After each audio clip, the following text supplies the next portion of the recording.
Innovation distinguishes between a leader and a follower. Your time is limited, so don't waste it living someone else's life. Don't let the noise of others' opinions drown out your own inner voice. You can't connect the dots looking forward, you can only connect them looking backwards.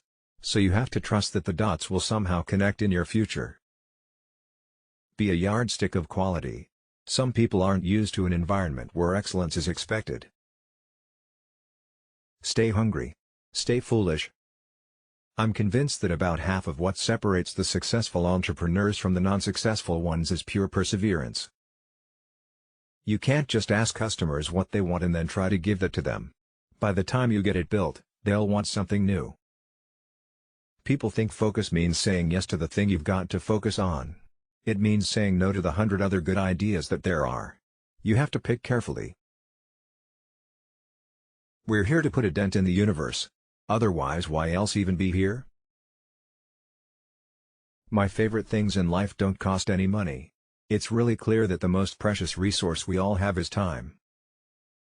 I'm as proud of many of the things we haven't done as the things we have done.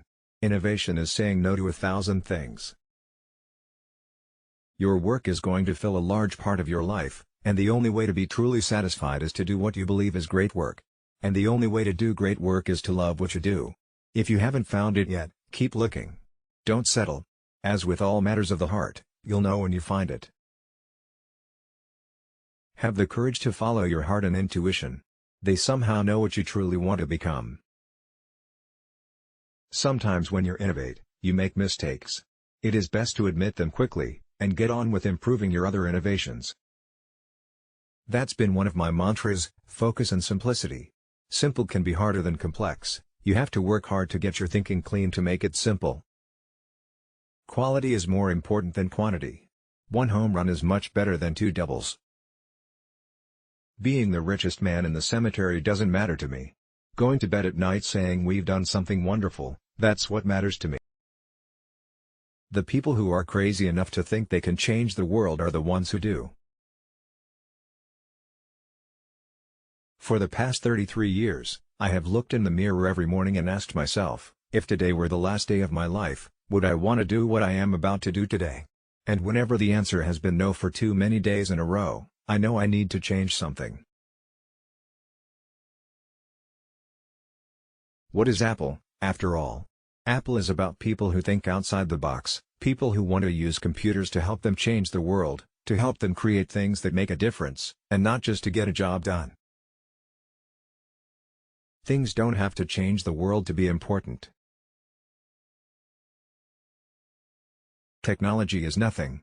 What's important is that you have a faith in people, that they're basically good and smart, and if you give them tools, they'll do wonderful things with them. My model for business is the Beatles. They were 4 guys that kept each other's negative tendencies in check, they balanced each other. And the total was greater than the sum of the parts. Getting fired from Apple was the best thing that could have ever happened to me. The heaviness of being successful was replaced by the lightness of being a beginner again. It freed me to enter one of the most creative periods of my life. Remembering that I'll be dead soon is the most important tool I've ever encountered to help me make the big choices in life. I don't care about being right. I care about success and doing the right thing.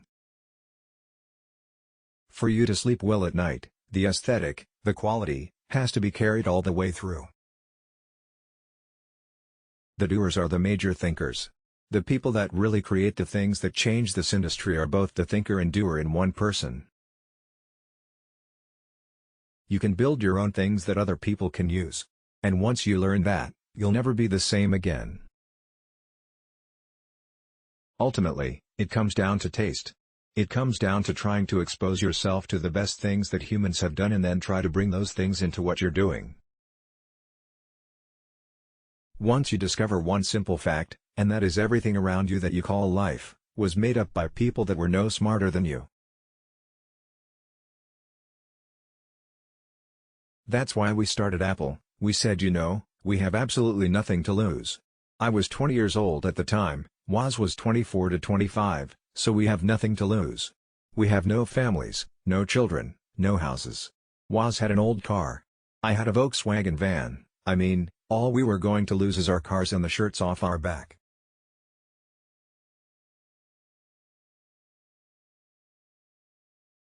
When I was 17, I read a quote that went something like, "If you live each day as if it was your last, someday you'll most certainly be right."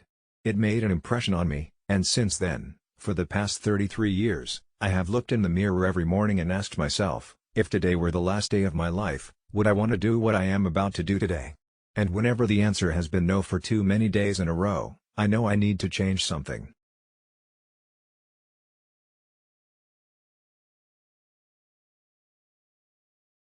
That's maybe the most important thing. It's to shake off this erroneous notion that life is there and you're just gonna live in it, versus embrace it, change it, improve it, make your mark upon it. I think that's very important, and however you learn that, once you learn it, you'll want to change life and make it better, cause it's kind of messed up, in a lot of ways. Once you learn that, you'll never be the same again. So this is what we've chosen to do with our life.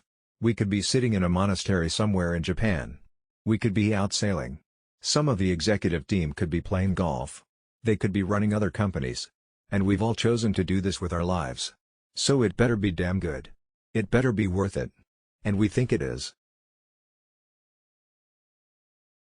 Death is the destination we all share. No one has ever escaped it. And that is as it should be, because death is very likely the single best invention of life. It is life's change agent. It clears out the old to make way for the new.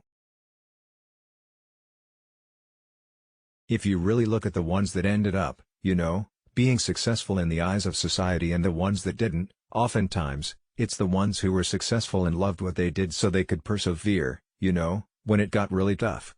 And the ones that didn't love it quit because they're sane, right? Who would want to put up with this stuff if you don't love it? Thanks for watching. Don't forget to like and subscribe.